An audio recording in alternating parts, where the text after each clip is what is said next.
Hey everyone, welcome back to our channel online teaching with Dhara. मैं धरा आज आप लोगों के लिए भौतिक विज्ञान से रिलेटेड कुछ क्वेश्चंस लाई हूँ। ये क्वेश्चन बहुत ही जनरल है। अगर आप लोगों को क्वेश्चन पसंद आए, वीडियो पसंद आए तो please like and subscribe my channel. तो चलिए बिना टाइम वेस्ट करे स्टार्ट करते हैं। हमारा फर्स्ट क्वेश्चन है, डेसिबल किसे मापने के लिए प्रयोग में लाया जाता है? तो डेसिबल से हमेशा हम ध्वनि को मापते हैं। तो वातावरण में ध्वनि मेज़र करने के लिए किस इकाई का यूज़ किया जाता है? तो वो किया जाता है डेसिबल का। Question number second is, ampere क्या नापने की इकाई है? तो एम्पियर जो है करंट नापने की इकाई है। करंट मीन्स विद्युत धारा। जब हम मेज़र करते हैं तो वो किस में करते हैं? एम्पियर में। Question number third is, Young प्रत्यास्था गुणांक का एसआई मात्रक क्या है? तो उसका एसआई मात्रक है न्यूटन पर स्क्वायर मीटर या न्यूटन पर वर्ग मीटर। नेक्स्ट इज, मात्रकों की अंतर्राष्ट्रीय पद्धति कब लागू की गई थी? तो वो कब लागू की गई थी? 1971 में। खाद्य ऊर्जा को हम किस इकाई में माप सकते हैं? तो खाद्य ऊर्जा को हम कैलोरी में मेज़र करते हैं। नेक्स्ट इज, विद्युत मात्रा की इकाई है। तो विद्युत मात्रा की इकाई क्या है आपकी? एम्पियर। एसआई पद्धति में लेंस की शक्ति को किस चीज़ में मेज़र करते हैं? तो वो किया जाता है डायोप्टर में। कैंडेला किसका मात्रक है? कैंडेला मात्रक है ज्योति तीव्रता का। नेक्स्ट इज, जूल इकाई है। जूल किसकी इकाई है? तो जूल इकाई है ऊर्जा की। ल्यूमेन किसका मात्रक है? ल्यूमेन मात्रक है ज्योति फलक्स का। क्यूरी किसका मात्रक है? तो क्यूरी जो है वो रेडियो एक्टिव धर्मिता का मात्रक है। नेक्स्ट इज, दाब का मात्रक क्या है?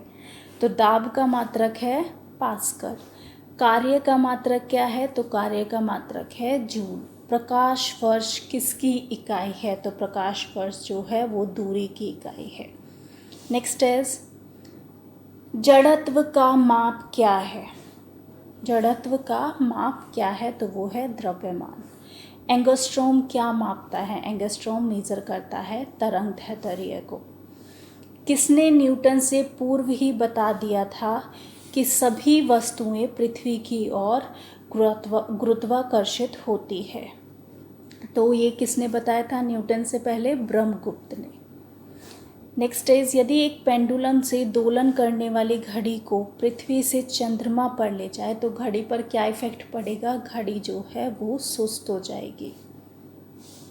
नेक्स्ट इज, प्रकाश वोल्टीय सेल के प्रयोग से सौर ऊर्जा का रूपांतरण करने से किसका उत्पादन होता है? तो किसका उत्पादन होता है? वो होता है प्रकाशीय ऊर्जा का उत्पादन। नेक्स्ट इज, जब हम रबड़ के गद्दे वाली सीट पर बैठते हैं या गद्दे पर लेटते हैं तो उसका आकार परिवर्तित हो जाता है। ऐसे पदार्थ में क्या पाया जाता है? तो ऐसे पदार्थ में स्थितिज ऊर्जा पाई जाती है। नेक्स्ट इज, उत्प्लावकता से संबंधित वैज्ञानिक है। कौन से वैज्ञानिक है? वो है आर्किमिडीज।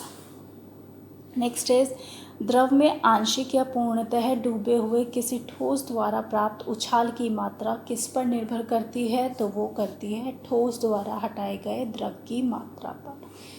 नेक्स्ट क्वेश्चन इज, जल पृष्ठ पर लोहे के टुकड़े न तैरने का क्या कारण है? क्या कारण है उसका? लोहे द्वारा विस्थापित जल का भार लोहे के भार से कम होना। वेग, संवेग और कोणीय वेग ये कैसी राशियां हैं? तो ये है सदिश राशियां। कैसी राशियां हैं? सदिश राशियां। नेक्स्ट इज, अदिश राशि कौन सी है? तो वो है आपकी ऊर्जा। बल किसका गुणनफल होता है? तो क्या होता है? F is equals to m a. तो किसका गुणनफल हुआ? m फॉर द्रव्यमान और a फॉर त्वरण। ठीक है, तो बल गुणनफल है द्रव्यमान और त्वरण का। नेक्स्ट इज, जब कोई व्यक्ति चंद्रमा पर उतरता है तो उसके शरीर में उपस्थित जो भार होता है वो घट जाता है और मात्रा अपरिवर्तित रहती है। नेक्स्ट क्वेश्चन इज, किसी पिंड के इस गुणधर्म को क्या कहते हैं जिससे वह सीधी रेखा में विराम या एक समान गति की स्थिति में किसी भी परिवर्तन का विरोध करता है? तो उस गुणधर्म को हम कहते हैं जड़त्व। न्यूटन का पहले नियम को हम क्या कहते हैं? तो न्यूटन के पहले नियम को भी हम जड़त्व का नियम कहते हैं।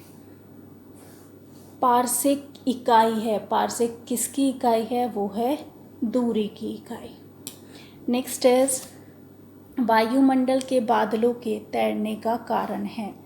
तो क्या कारण है उनके तैरने का? घनत्व।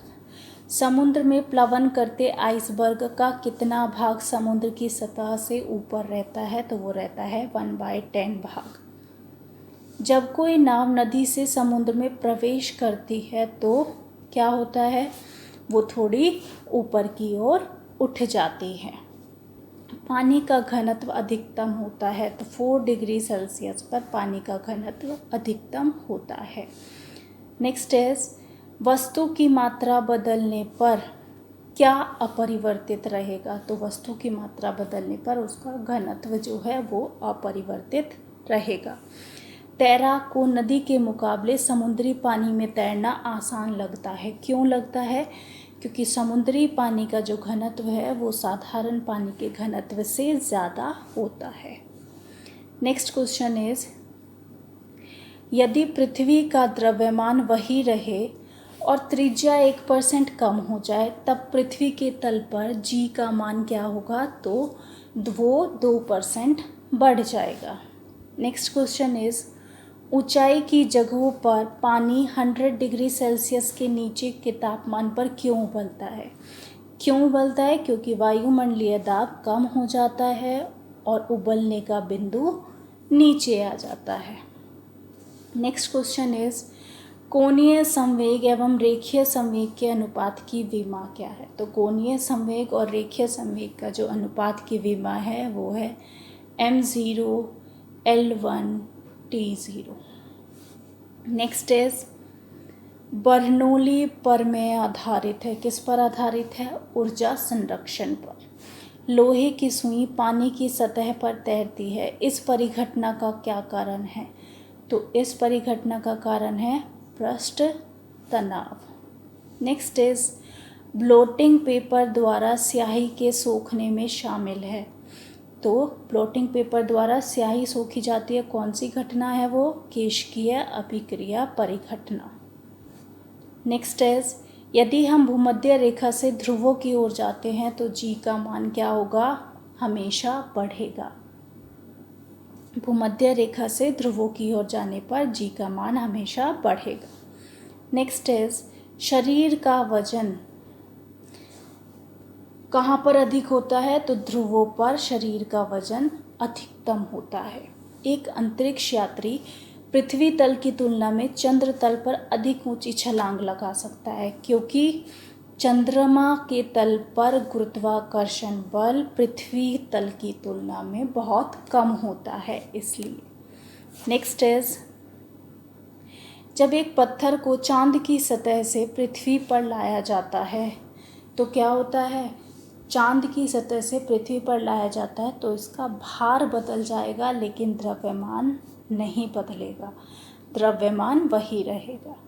नेक्स्ट इज किसी लिफ्ट में बैठे हुए व्यक्ति को अपना भार कब अधिक मालूम पड़ता है? जब लिफ्ट त्वरित गति से ऊपर की ओर जा रही है, तब लिफ्ट में बैठे व्यक्ति को अपना भार अधिक मालूम पड़ता है। नेक्स्ट इज एक व्यक्ति पूर्णतः चिकने बर्फ के क्षैतिज समतल के मध्य में विराम स्थिति में है। विराम स्थिति में है तो वो न्यूटन के किस नियम का उपयोग करके अपने आप को तट पर ला सकता है? तो वो ला सकता है न्यूटन का तृतीय गति नियम का यूज़ करके। नेक्स्ट इज 20 किलोग्राम के वजन को जमीन के ऊपर 1 मीटर की ऊंचाई पर पकड़े रखने के लिए जो कार्य होगा वो कितना होगा? तो वो होगा 0। कितना होगा? 0। तो ये थे फिज़िक्स से रिलेटेड कुछ इंपॉर्टेंट क्वेश्चंस। अगर आपको क्वेश्चन पसंद आया तो please like and subscribe my channel. Thank you.